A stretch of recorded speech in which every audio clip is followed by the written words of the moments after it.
봤었던 그림들을 잘 기억하시면 됩니다. 옆에 또 사파처럼 들어가 있긴 하지만 납작납작 부제가 있네요. 박수근 화법을 위하여. 박수근이라는 화가가 그려놓은 미술작품, 미술이 무엇이 될 수가 있다. 문학이라는 것과 연결될 수가 있구나. 박수근 화법을 제재로 했습니다. 문학이 미술이라는 인접 분야와 맺고 있는 관계를 바탕으로 그림이 시에 미친 영향을 파악해 봅시다. 그래서 이 시를 보면서 저는 별건 없는데 그림을 보면서 이런 생각을 할 수가 있구나. 역시 시인이라서 그런가 그림을 보면서 시를 쓰고 싶다라는 생각을 하는구나. 난 그게 너무 놀랍더라고. 시작하죠. 가만히 살펴보면 1년, 2년 이렇게 나와 있습니다. 자, 1년 보러 갈게요. 드문드문 세상을 끊어내어서 한 며칠 눌렀다가 이 화가가 봤을 땐 박수근은 예를 들면 이런 거지. 아까 빨래터에서의 빨래하는 아낙네들을 보면 그 장면을 자르는 거야. 잘라다가 꾹꾹꾹꾹 압축시켜서 무거운 거 올려서 눌려놓는 거지. 그래서 사람들이 그렇게 납작하게 표현되어 있어 라고 상상하는 거죠. 드문드문 세상을 끊어내어 한 며칠 눌렀다가 납작하게 눌린 것처럼 보이는 박수근 그림의 특징을 표현했습니다. 드문드문이라고 하면서 음성 상징어 썼고요. 세상을 끊어내어 세상을 사실은 끊어낼 수 있는 것은 아니야. 세상이라는 것을 추상적 개념을 구체화하고 있습니다. 추상적 개념을 구체화했죠. 한 며칠 눌렀다가 이거를 서민들의 입장에서 해보면 좀 억압 같은 거겠지. 벽에 걸어놓고 바라본다, 뭐뭐 한다 라는 것처럼 이 시는 현재형 어미를 사용하고 있네요. 현재형 어미를 사용하고 있다. 흰 하늘과 쭈그린 아낙네 둘이 힘들게 살아가는 서민들이 벽 위에 납작하게 뻗어 있다. 납작하게 뻗어 있다. 이 서민들은 시련과 고난을 겪고 있다. 왠지 모르게 그림 분위기에서 느껴지는 진짜 가난한 사람 같아 라는 느낌도 받으시면 되지. 가끔 심심하면 옆편네와 아이들도 한 며칠 눌렀다가 벽에 붙여놓고 옆편네와 아이들, 박수근의 그림에 반영된 현실의 소재들, 당연히 어떻게 얘네들도 힘들게 살아가는 서민들이죠. 한 며칠 붙여놓고 물어봅니다. 하나님, 큰 따옴표. 보시기에 어떻습니까? 괜찮습니까? 마음에 듭니까? 당신이 만들어 놓은 이 피조물들이 이렇게 납작하게 살아가는 거 보니까 좋아요? 라고 대드는 거지. 조심스럽게 물어봅니다. 라고 하지만 고달픈 현실을 항변하고 있는 것이다. 뭔가 불만이 있는 거지. 이래도 되는 겁니까? 하나님 보시기엔 어떻습니까? 제가 보기에는 정말 너무 안 될 것 같은데요. 박수근의 그림에 나온 사람들은 발바닥도 없이 서성서성, 입술도 없이 슬그머니, 표정도 없이 슬그머니 그렇게 웃고 나서 표정도 없이 그렇게 웃습니다 라는 것 자체는 역설이지. 발바닥도 없이 서성서성, 슬그머니, 슬그머니. 일단 슬그머니라는 말을 반복해서 운율을 형성하고 있고요. 서성서성, 슬그머니, 슬그머니. 품사로 따지면 부사어지. 부사어를 활용하고 있습니다. 서성서성만 떼놓고 보면 얘도 음성 상징어고요. 발바닥도 없이 서성서성, 어디 가고 싶은 데를 갈 수가 없어. 사람들이 자유롭지 못합니다. 입술도 없이 슬그머니 자신의 생각을 표현할 수가 없습니다. 표정도 없이 슬그머니 역시 자신의 것을 표현할 수가 없습니다. 근데 입술도 없이 서성서성 무엇을 표현할 수가 없어. 자신의 생각을 밖으로 표현할 수가 없어. 표정이 없이 슬그머니 자신의 감정을 드러낼 수가 없어. 그렇게 웃고 나서 피도 눈물도 없이 바짝 마르기. 고단한 현실에 의해서 피도 눈물도 없이 바짝 말라갑니다. 사람들이. 그리고 드디어 납작해진 천지 만물을 한 줄에 꿰어놓고 요렇게 빨랫줄 같은 데다가 이 사람들의 납작해진 모습들, 납작해진 모습들을 빨랫줄에 걸어놓고 팔랑팔랑 가히 없이 끝없이 한없이라고 나와 있으니까 뒤에다가 가히 없이 끝없이 한없이 펄렁펄렁 역시 음성 상징어 쓰이고 있는 거죠. 여기에 그림에 누구들 나타나 있어? 서민 1, 서민 2, 서민 3, 4 이렇게 나타나죠. 바람이 불어오면 팔랑팔랑 흔들려질 수밖에 없어. 서민들이라는 게.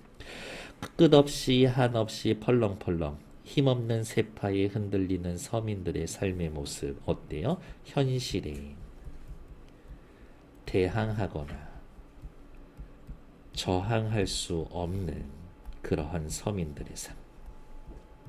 그래서 하나님한테 또 얘기합니다. 하나님, 보시기에 마땅합니까? 좋아요? 서민들 이렇게 사는 게 그렇게 기껏 사람들 만들어 놓고 이렇게 고생하는 거 마음에 듭니까?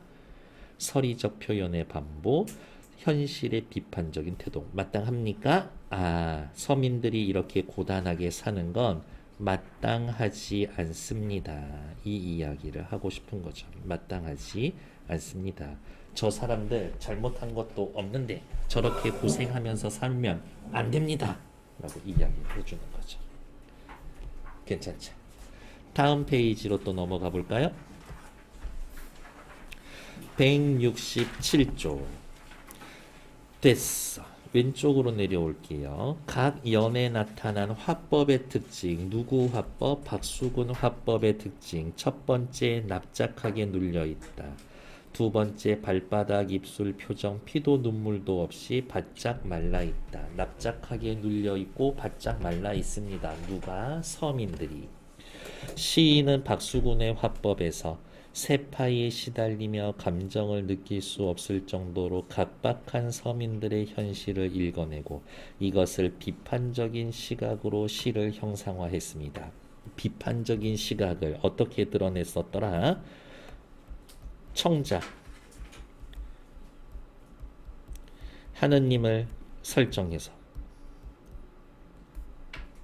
서리적 표현을 통해 마땅하지 않습니다. 라고 항변하고 있습니다. 그렇지. 밑에 박수근은 서민들의 모습을 작품의 소재로 활용하여 그들의 삶의 애환을 드러냈습니다. 인물들은 아까 다 보셔서 확인한 것처럼 납작하게 평면적으로 입체감이 느껴지지 않습니다. 입체감이 느껴지지 않습니다. 그들의 삶은 너무 단조로워요 라고 또 생각하셔도 될 것 같아요. 됐고, 표현상의 특징. 그렇죠. 서리법 쓰여 있는 거 어떻습니까? 안 좋죠? 마땅합니까? 마땅하지 않죠? 고달픈 현실을 항변하고 있다. 저는 음성상징어라고 써놨는데 의태어라고 아까 그냥 여기 쓰여져 있고요. 효과적으로 나타내고 생동감을 부여해 줍니다. 근데 생동감 요거는 지울게요. 그냥 저는 인물들의 모습 자체에서 생동감이 느껴지지 않아서 얘는 약간 좀 오류가 아닌가? 라고 생각해 봅니다. 현재형 종결어미 사용하고 있다라고 체크했고요. 문장의 구조가 유사한 구절이 반복되고 있죠? 반복이면 운율 형성이지. 그들의 삶은 고단합니다 라는 의미를 강조하기도 하고. 다음 페이지. 간단한 시 하나였습니다. 박수근의 그림을 본 느낌과 생각을 자유롭게 말해봅시다. 새 여인은 아낙네들이 쭈그리고 앉아있고 귀로에는 머리 위에 바구니를 얹은 아낙네와 아이들이 길을 걷고 있습니다. 소녀가 아이를 업고 있습니다. 서민들의 일상적인 모습이죠. 주로 어두운 색의 질감은 거칩니다. 질감이 거친 이유는 말씀드렸죠? 전체적인 느낌과 생각, 전체적으로 어둡고 거칠어 보입니다. 투박한 느낌을 통해서 가난하고 소박한 서민들의 삶과 정서를 나타내고 있는 것 같습니다. 이렇게. 더워. 좀 꺼줄 수 있을까? 땡큐. 박수근의 그림과 이 작품을 생각하고 문학과 다른 분야의 관계에 대해서 생각해 봅시다. 됐어. 밑으로 옵시다. 요거 중요해요. 박수근 화법을 표현한 것. 드문드문 세상을 끊어내어서 세상을 끊어서 며칠 눌렀다가 납작하게 뻗어 있어. 눌렀다가 피도 눈물도 없이 바짝 말라져 있어. 납작해져 있어. 이러한 것들이 박수근 화법의 특징. 이 작품에 나타난 사람들의 모습을 바탕으로 시인이 박수근 화법에 주목한 이유는 뭘까요? 라고 물어보시면 어디가 있을까? 박수근의 화법이 삶의 고통에 짓눌리고 세파에 흔들리는 서민들의 모습을 잘 표현해주고 있습니다. 서민들의 고달픈 삶의 모습을 효과적으로 나타냅니다. 이러한 세태에 대해 비판하고 있습니다. 라는 것들. 그쵸. 각박하게 먹고 사는 게 너무 힘들지. 이렇게. 다음 페이지. 105쪽에 제시되어 있는 박수근의 그림 중 하나 해석을 담아서 시를 써봅시다. 패스. 밑에 작품을 감상하고 문학과 다른 인문 분야의 관계에 대해서 한번 생각해 볼 겁니다. 예덕 선생전이라고 하는 박지원 선생이 쓴 글이네요. 한번 그냥 얘네들은 가볍게 읽고 지나갈 거예요. 읽어는 봅니다. 선귤자에게는 예덕 선생이라는 친구가 있었습니다. 그는 선귤자라고 하는 사람은 예덕 선생이면 이름만 봐도 학자인데 선귤자는 직업이 뭘까? 똥을 져서 나르는 것을 직업으로 하는 역부의 우두머리 엄행수였었다. 어떻게 아주 낮은 일을 하는 사람이지. 선귤자의 제자인 자목은 스승이 사대부 스승이 사대부가 아닌 비천한 엄행수와 친하는 것을 불만의 뜻을 나타냅니다. 얘는 뭔가 생각 잘못하고 있는 애예요. 자목에다가 세모.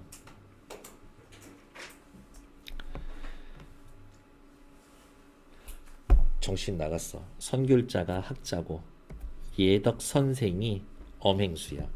정신 나간 짓 할 뻔했네. 예덕 선생이 똥져 나르는 사람이야. 똥져 나르는 사람한테 선귤자라고 하는 위대한 꽤 높은 학자가 선생이라고 이름 붙여주고 친구 먹고 있는 거죠. 정신 나간 짓 할 뻔했네. 이에 선귤자는 웃으면서 말을 했다. 선귤자는 자목과는 달리 예덕 선생, 엄행수에 대한 평가가 달라. 엄행수는 똥을 져서 밥을 먹고 있으니 지극히 불결하다고 하겠지만 그가 밥벌이 하는 내용의 일을 보자면 지극히 향기로운 것이다.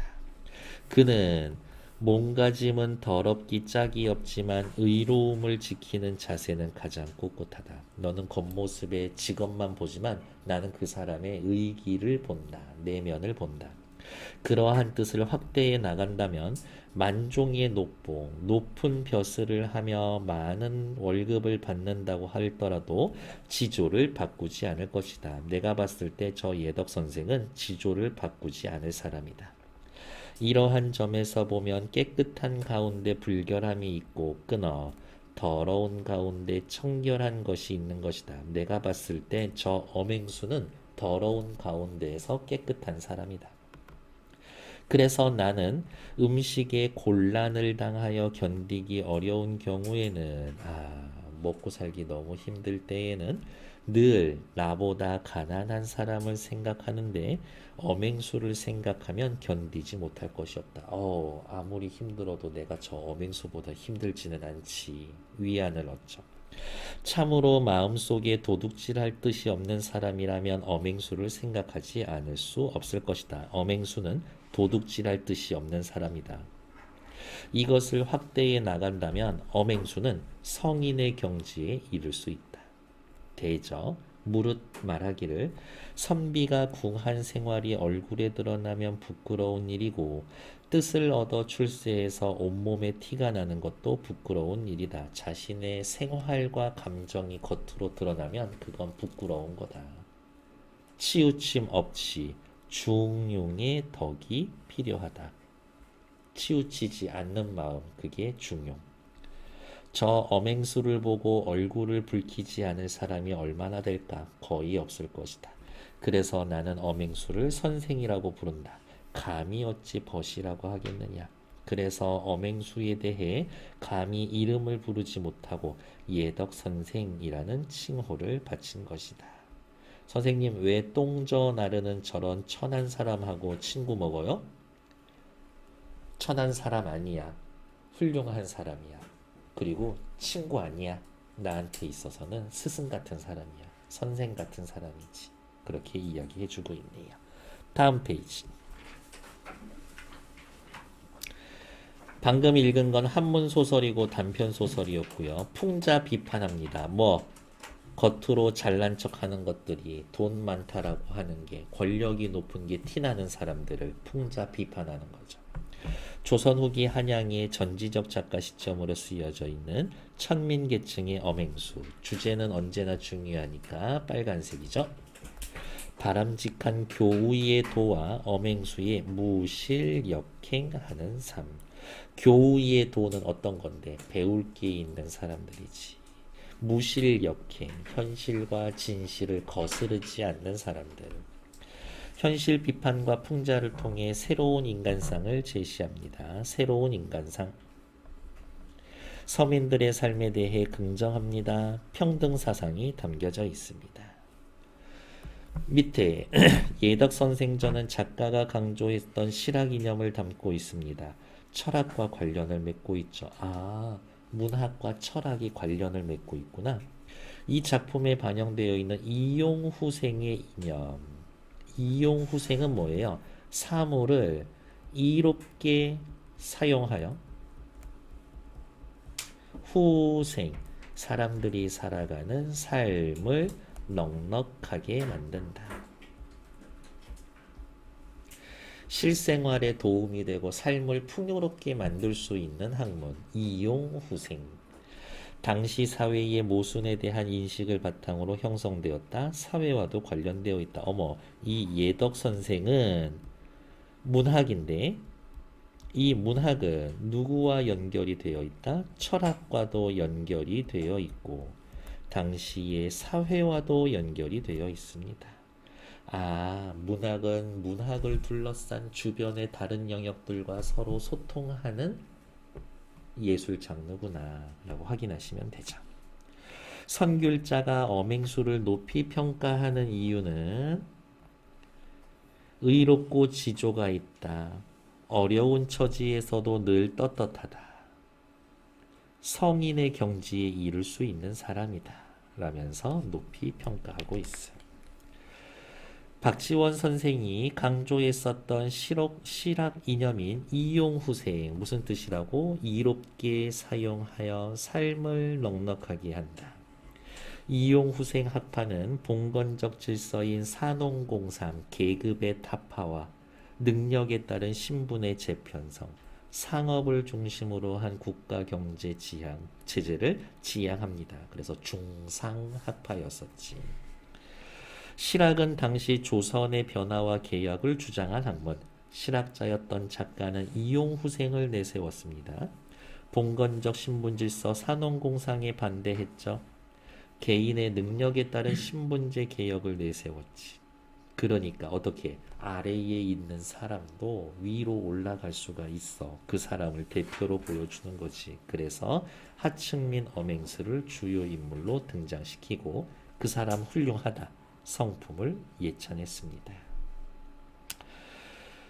됐고요. 새로운 인간상을 제시했습니다. 요 정도만 확인하시면 되겠고요. 새로운 시대에 요구되는 바람직한 인간이었다.